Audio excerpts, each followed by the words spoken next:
And if you like spicy, you'll like these. I promise. Ooh, baby. That's Mango Habanero. Ooh, kicks in real quick. All right, welcome back everybody. We've got a big one today, like really big. Big on steps, actually ingredients, and big on flavor. And what could that be? Well, let me introduce you to Mango Habanero Pepper Jelly. Stuff's pretty good, and it's got a little bit of a kick. And I'm telling you, if you like spice, you're gonna like this recipe. And y'all remember this, right? Jungle Pulp Mango Puree. It's my favorite puree. I use it a lot, especially in the summer. And this is one of those recipes that just allows you to cool off in the heat. Really, because you can sweat, and the sweat cools you. You know, we're gonna hit it with some of this, some crushed pineapple by Dole, absolutely delicious. We will also be using 2 ounces of liquid coconut oil with 1 level tablespoon scoop of lecithin granules. You know how we do it. Along with 5 grams of cream of tartar with 4 pinches of malic acid. We're going to use about 20 grams of this, and we're going to pitch this in with the other acids. Now let's get back to the show. So first thing into the pot, we need 200 grams of pure cane sugar, or roughly 1 cup, followed by 45 grams of gelatin. I like doing that. Let's swirl those up a little bit to help with the clumping. All right, now we're going to need to bring in that scale so we can get 200 grams of corn syrup. Close. Boom, baby, we're there. 201. It's all good. Let's get rid of that. Next into the pot, we're going to use 60 grams of applesauce, followed by 120 grams of that mango puree. Next up, mango flavoring powder. This stuff's amazing, smells great. Don't shake it before you smell it. Can't warn that enough with this stuff. We're gonna use 1 teaspoon. My measuring spoons are gone, so I'm using just a little teaspoon, about that much, okay? Oh, losing my string. Now that flavoring isn't necessary, but I'm really just using it to pull that mango flavor from the puree up front, because this stuff right here can overpower. So this jar is 440 grams, and we're going to use 220 grams of it. It didn't pop because I already opened it earlier to smell it. It smells pretty good. And that's what 220 grams looks like. Pretty good, right? Get it all stirred up.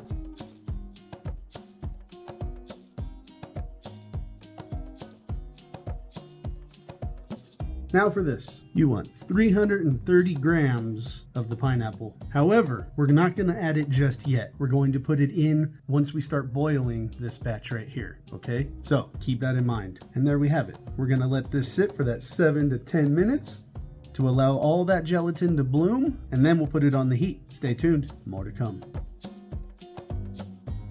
All right, I don't know if you can see it with that camera up there, but it's starting to move around, which means it's time to add the oil. So let me go grab that. Be right back. And I'm back with the oil.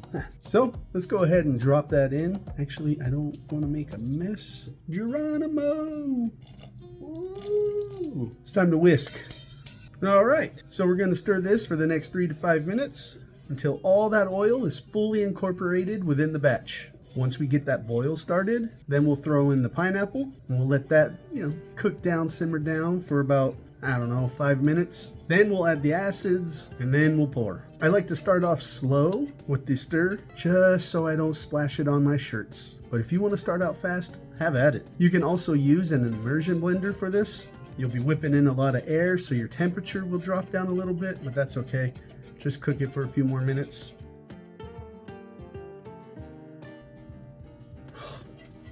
This smells amazing.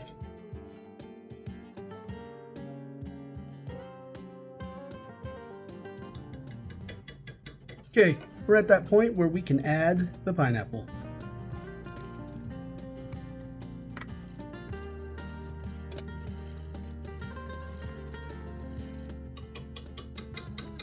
All right, now let's give it another little tasty poo. Get over here. Since we've got the pineapple on there, or in there, I want to try it. Whoa, yep, that spice hits you right in the back of the throat. That's good. Excellent. All right, all right. Now we're gonna turn up the heat to get that to a nice simmer and boil, and then we'll add the acids. While the pineapples get stuck in there, then you gotta manipulate them to get them out. Whoa! Wow. I was trying to get this all ready, and nothing was coming out of the squeeze hole right here, and then all of a sudden it just shot out like a crazy wild man. But it got onto the stovetop here, and instantly, now this kitchen smells incredible. I love lime. All right. As you can see, we're off to the races. I'm gonna let that boil for another minute, and then I'll add the acid. Geronimo! Now I'm gonna continue stirring this for about 3 to 5 minutes. We really wanna reduce everything down. So, before we pour, we're going to use a 9 by 13 inch pan. Nice and square. This is my favorite one. Lightly grease it with some non-stick cooking spray. Dealer's choice on that. My favorite is a coconut-based oil. You can use avocado or even just regular pan.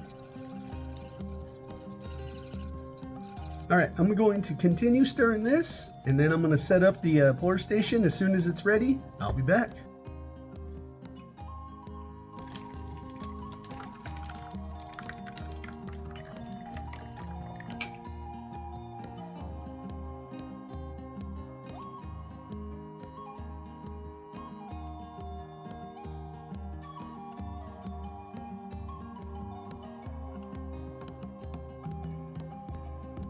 And here we are. This is all nice and ready. We're gonna cut it up. First we're gonna take it out. Then we're gonna cut it up. And then we're gonna sand them in some sugar and be done. But if you really wanna get fancy, you can dip this into whatever kind of chocolate you like. It works really well, in my opinion, with semi-sweet or dark chocolate. However, white chocolate is superb. And yes, I have it on an old cutting board. Remove the plastic wrap, just like such. See if you can, oh look at that, look how easy that comes off. I hope the camera's showing that to you up there. Get your finger under it. And there you go. This is literally the hardest part, getting it nice and straight. But it doesn't have to be perfect. If for your enjoyment, cut it however you want to cut it. Now, I need to get my cutter. Got it back. Our barking seal. So, I'm just aiming for 1 to 2 inches. It doesn't matter. And it goes through just like butter. Look at that. Down and through. Down and through. Down and through. Down and through. And through.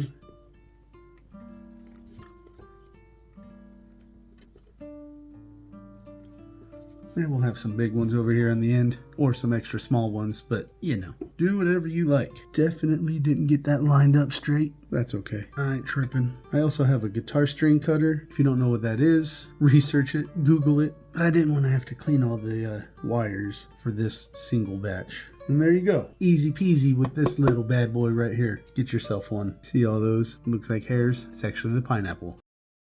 Now I need to grab my sugar. Be right back. I had to go on an adventure to find this. Both times. If you don't know, get these at Disneyland. In downtown Disney, they have a cart. Delicious cookies. But this adventure today, I had to go and find it in the garage.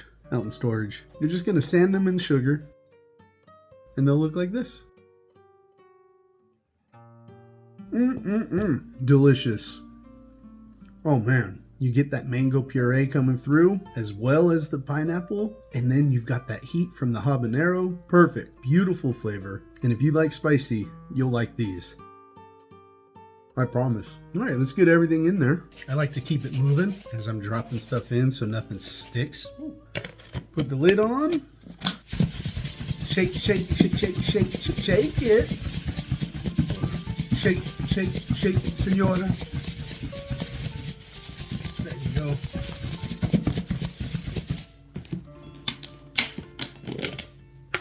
Toss some more in there. Do some more shaking.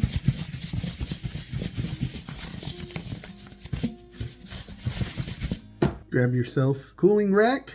just place them down. Simple as that. We will let these sit and cure for at least 24 hours, but considering how soft these were and how long they took to set up, they're going to take about 3 or 4 days of curing, so keep that in mind. Once they're cured, you can do whatever you want with them. You can fridge them, freeze them, share them amongst your people. These will be a good little afternoon snack if you work outside and you want a little sweat. Eat enough and they'll get you sweating. But yeah, that's all you got to do. I won't make you watch the whole thing, so you're going to need to get another rack anyway. I've got bunches of cooling racks, bunches of trays. They're all being used right now, and I've got really big ones in the oven, but you wouldn't have been able to see what I was doing right now. Another tip, just kind of shake them off. And there we go. I hope you enjoyed watching this video and learning something new. And if you decide to make them, let me know. And if you need any help, hit me up. Until next time, I'm Burns.